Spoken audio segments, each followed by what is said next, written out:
ইহুদিদের কিতাবে এখনো লেখা আছে যে মুসলমানদের জুমার জামাত আর ফজরের জামাত যেদিন সমান হবে, অটোমেটিকলি চিল্লানো ছাড়া বিজয়ের পালা শুরু হবে। যতদিন পর্যন্ত ফজরের জামাত আর জুমার জামাত সমান না হবে, তো ইহুদিরা এখন স্লোগান দেয় নাহনু ফিল আমান, আমরা এখনো নিরাপদ। দাম্মিরুল মুসলিমিনা কাইফা তুরিদুনা আন তুদাম্মিরু, যেমন মনে চায় এমন এদেরকে পিছো।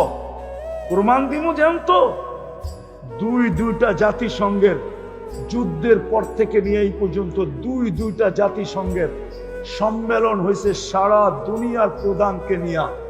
ওটার ভিতরে 54-56টা মুসলমান দেশও ছিল। আজ পর্যন্ত দুই সম্মেলনে ছোট একটা নিন্দা প্রস্তাব মুসলমান পাশ করাইতে পারে না জাতিসংঘে। চ্যালেঞ্জ, এই হুজুরে জিজ্ঞাসা করেন পারছেনি? পারছে?